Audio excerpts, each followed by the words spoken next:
En ce moment même, à plus de 30 km au-dessus de vos têtes, un phénomène atmosphérique exceptionnel est en train de se produire. Le vortex polaire arctique, cette gigantesque masse d'air glacial qui protège normalement l'Europe du froid extrême, est en train de s'effondrer.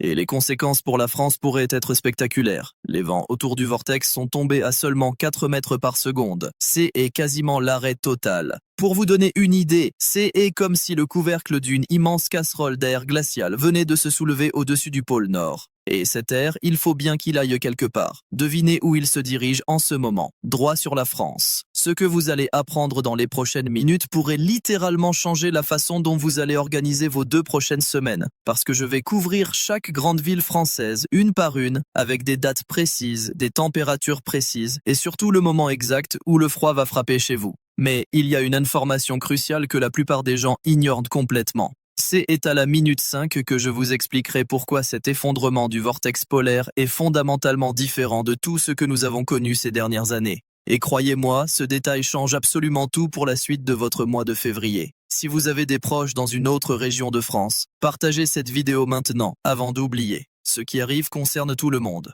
Alors, commençons par ce qui vous concerne directement, votre ville, votre quartier, votre quotidien, Paris et Île-de-France. La capitale va frissonner. Entre le 10 et le 20 février, un épisode de froid bien marqué s'installe. Les températures en journée vont osciller entre 6 et 11 degrés. Mais attention, ces chiffres cachent une réalité plus rude.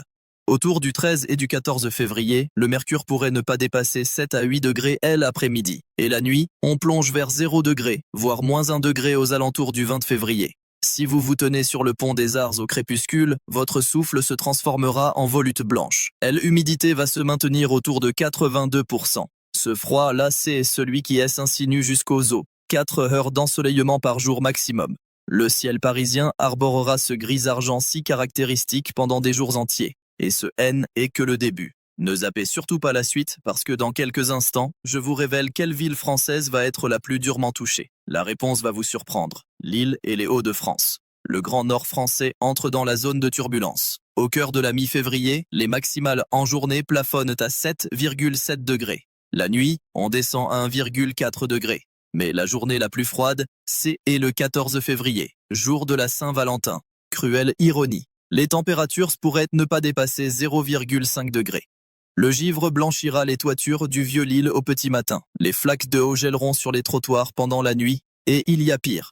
Février est le mois le plus enneigé de l'année à Lille. En moyenne, 3,3 jours de chutes de neige, 24 mm de cumul. Les rafales de vent peuvent atteindre 28,6 km par heure. Quand vous combinez un vent pareil avec un thermomètre à 1 ou 2 degrés, votre corps ressent entre -3 et -5 degrés. Mais maintenant, écoutez bien ceci. Strasbourg et le Grand Est. C'est ici que la situation devient vraiment préoccupante. Strasbourg, aux portes de l'Allemagne, va connaître un froid d'une nature différente, continentale. Sec tranchant comme une lame. Les maximales en journée ne dépasseront pas 6,7 degrés. La nuit, le thermomètre plonge à -0,5 degrés. Et le 13 février, les minimales pourraient toucher -1,2 degrés. C'est potentiellement la journée la plus glaciale sur ensemble du territoire français en ce mois de février 2026. 4,7 jours de neige en moyenne, 38 mm de précipitations. Et voici le détail crucial. Strasbourg sera la première grande ville française à ressentir les coulées d'air arctique venues de l'Est. Elle se trouve directement sur la trajectoire des masses d'air froid, comme une sentinelle avancée qui encaisse le premier choc. Dès ailleurs, si vous habitez dans l'Est de la France, écrivez votre ville en commentaire. Je vous donnerai des précisions adaptées à votre secteur. Lyon et Auvergne-Rhône-Alpes. La 3e ville de France, levée au confluent de la Saône et du Rhône, ne sera pas épargnée. Les maximales en journée tourneront autour de 8 à 9 degrés. Les nuits glisseront entre 0 et 1 degré. Le 11 février, les minimales frôleront -0,1 degré. Attention, ne vous laissez pas tromper par la douceur actuelle. En ce moment, Lyon enregistre des températures diurnes de ordre de 14 degrés, bien au-dessus des moyennes. C'est un flux d'air doux atlantique temporaire. Quand les vents tourneront, Lyon se refroidira avec une rapidité déconcertante. Et il y a le Mistral. Ce vent glacial qui dévale la vallée du Rhône peut surgir sans prévenir. En moyenne, 3,9 jours de neige à Lyon en février. Et 9 jours où le mercure passe sous zéro. Gel matinal, chaussée glissante, voiture à dégivrer. Les cyclistes lyonnais, de plus en plus nombreux, devront redoubler de prudence.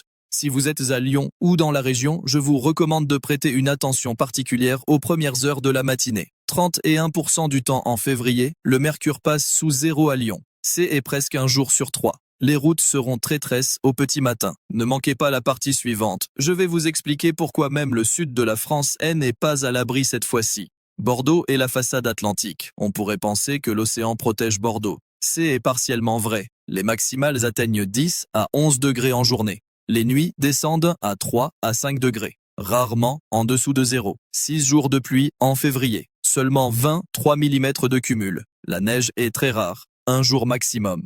Bonne nouvelle pour les vignobles en dormance hivernale. Mais voici ce que beaucoup ne réalisent pas. L'influence océanique n'est pas un bouclier infaillible. Si la dislocation du vortex polaire pousse l'air arctique vers l'Europe de l'Ouest, même Bordeaux pourrait vivre des journées anormalement froides. Quand les dépressions atlantiques faiblissent, l'air continental glacé s'engouffre. Et ça, c'est exactement le scénario qui se dessine. Toulouse et l'Occitanie. Au carrefour de deux climats, Toulouse réserve une surprise. Les après-midi peuvent atteindre 10 à 11 degrés. Les nuits se rafraîchissent entre 2 et 4 degrés. Mais savez-vous quel est le mois le plus enneigé de l'année à Toulouse? Février. 2,7 jours de chute de neige en moyenne. 22 mm de cumul. Pour une ville du Midi, c'est un chiffre qui bouscule les idées reçues. Si les flux de nord prennent le dessus, Toulouse recevra de l'air froid et sec, avec un risque de gelée généralisé au petit matin. Et maintenant, la partie que je vous avais promise, celle que vous attendez depuis le début. L'explication de ce qui rend cet épisode si particulier et pourquoi il pourrait tout changer. Imaginez une toupie géante qui tourne au-dessus du pôle Nord. Le vortex polaire, c'est exactement cela. Une gigantesque masse d'air glacial qui tourbillonne au-dessus de l'Arctique, depuis la surface jusqu'à plus de 50 km d'altitude. Quand il est puissant et bien structuré, il garde l'air froid confiné dans les régions polaires. L'Europe profite alors d'un hiver relativement clément, mais un phénomène appelé réchauffement stratosphérique soudain est en train de tout bouleverser. La température de la stratosphère a bondi de plusieurs dizaines de degrés en quelques jours seulement. C'est un signal d'effondrement, et les données les plus récentes confirment que le vortex polaire est en train de se scinder en deux noyaux distincts. Un dérive vers Amérique du Nord, l'autre vers Eurasie. Cette fracture atteint son paroxysme précisément à la mi-février. Voilà pourquoi c'est différent cette fois. Nous ne parlons pas d'un simple coup de froid hivernal classique. Nous parlons d'un événement stratosphérique majeur dont les effets se propagent vers le sol en 1 à 3 semaines. L'événement a débuté fin janvier, ce qui place la seconde moitié de février, exactement la période dont nous parlons, dans la fenêtre de risque maximale. Les indices des oscillations arctiques et des oscillations nord-atlantiques pourraient basculer en phase négative. Ce sont des conditions typiquement associées à un temps nettement plus froid sur l'Europe, je tiens à être clair. Il ne s'agit pas d'une certitude absolue. La météorologie à 2 ou 3 semaines reste probabiliste. Tous les effondrements de vortex ne provoquent pas une vague de froid en Europe. Certains modèles suggèrent que le vortex pourrait s'étirer plutôt que se scinder franchement. Mais le signal D ensemble est là. Le risque d'un épisode de froid remarquable dans la seconde moitié de février est réel. Marseille et la Provence. Même la Méditerranée retient son souffle. Marseille affiche des maximales de 11 à 12 degrés en journée, des nuits autour de 4 à 5 degrés. C'est nettement plus doux que le reste du pays. 6 heures d'ensoleillement par jour, une fois et demie celui de Paris. On peut encore s'attabler en terrasse à l'heure du déjeuner si on choisit un coin abrité du vent et baigné de soleil. Les précipitations restent modérées, 56 mm répartis sur 10 jours. La température de la haute mer tourne autour de 13 degrés. Bien trop fraîche pour la baignade, mais suffisante pour tempérer l'air le long du littoral. Mais le Mistral peut surgir à tout moment. Quand il souffle, le ciel est d'un bleu immaculé, sans le moindre nuage, mais on a l'impression de se tenir devant un réfrigérateur grand ouvert.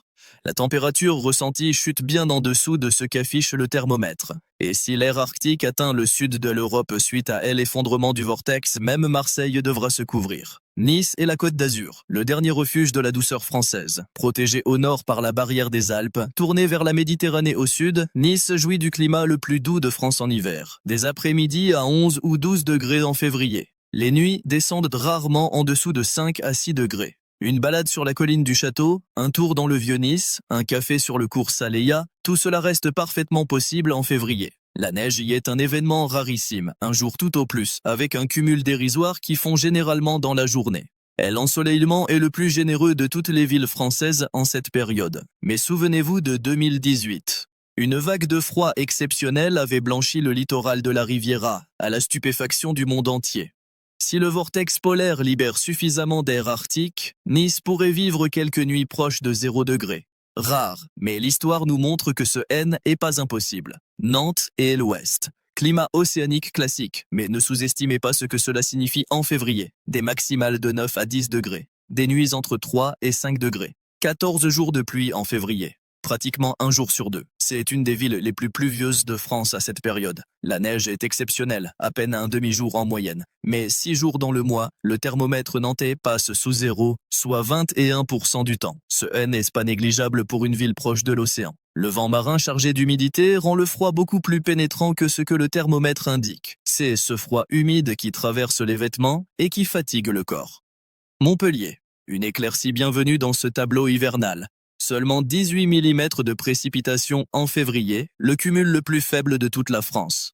C'est le mois le plus sec de l'année à Montpellier, des maximales de 10 à 12 degrés. Quand la tramontane souffle, elle chasse les nuages et offre un ciel d'un bleu limpide. Maintenant, concrètement, que devez-vous faire ? Premièrement, vérifiez votre système de chauffage. Que vous soyez à Paris, à Lyon ou même à Marseille, un coup de froid inopiné fait bondir la demande du jour au lendemain. Contrôlez votre isolation. Assurez-vous que votre chaudière fonctionne correctement. Prévoyez un plan de secours en cas de coupure. Deuxièmement, pensez à vos déplacements. Gel matinal, route verglacée, chute de neige possible, surtout dans le quart nord et de Strasbourg à Lille. Vérifiez vos pneus hiver. Emportez des chaînes si vous traversez des zones montagneuses. Troisièmement, pensez aux plus vulnérables. Les personnes âgées, les sans-abri, les jeunes enfants souffrent le plus quand le thermomètre plonge. Prenez des nouvelles de vos proches. Assurez-vous qu'ils sont suffisamment au chaud. Si vous croisez quelqu'un en difficulté, contactez le 115. Quatrièmement, suivez les prévisions avec assiduité. Météo France et la chaîne Météo restent vos sources les plus fiables. Évitez les titres sensationnalistes des réseaux sociaux. Alors, récapitulons la chronologie précise, parce que c'est ce qui compte le plus pour votre quotidien. Du 10 au 12 février, le froid commence à s'installer par le nord-est. Strasbourg et Lille sont les premières touchées. 13 et 14 février, le pic de froid intense sur Strasbourg, Lille et Paris. C'est le moment où les températures seront les plus basses. Si vous devez prendre la route dans le nord de la France ces jours-là, soyez extrêmement vigilants. 15 au 20 février, c'est la fenêtre de risque maximale pour une descente d'air arctique liée au vortex polaire. C'est pendant cette période que tout peut basculer. Si cette descente d'air se produit, toutes les températures que je viens de mentionner devront être revues à la baisse. Nous pourrions être témoins d'un épisode de froid sans équivalent depuis plusieurs années. Même le sud de la France, de Bordeaux à Marseille, ressentirait alors les effets de ce phénomène exceptionnel. Écrivez en commentaire la ville où vous habitez. Je lis tous vos messages et je vous donnerai des précisions personnalisées sur ce qui vous attend dans les prochains jours. Si vous êtes dans le nord-est, écrivez nord-est. Si vous êtes dans le sud, écrivez sud. Si vous êtes quelque part entre les deux, dites-le moi aussi. Chaque région a ses particularités et je veux assurer que vous ayez les bonnes informations pour votre secteur. Et dans la prochaine vidéo, je vous révélerai les toutes dernières projections des modèles météorologiques, parce que le vortex polaire évolue d'heure en heure, et ce que montrent les données de ce matin pourrait tout changer pour la fin du mois de février. Il y a un scénario que les modèles commencent à dessiner pour la dernière semaine de février, et franchement, si ce scénario se confirme, il va falloir en parler sérieusement. L'écart de température entre Moscou et Paris pourrait bientôt devenir plus mince que vous ne le croyez. L'hiver 2026 a encore des cartes en réserve. Et le prochain coup pourrait être le plus marquant de la saison. Couvrez-vous bien, restez prudents, prenez soin de vos proches, surtout les plus fragiles. Et surtout, restez connectés pour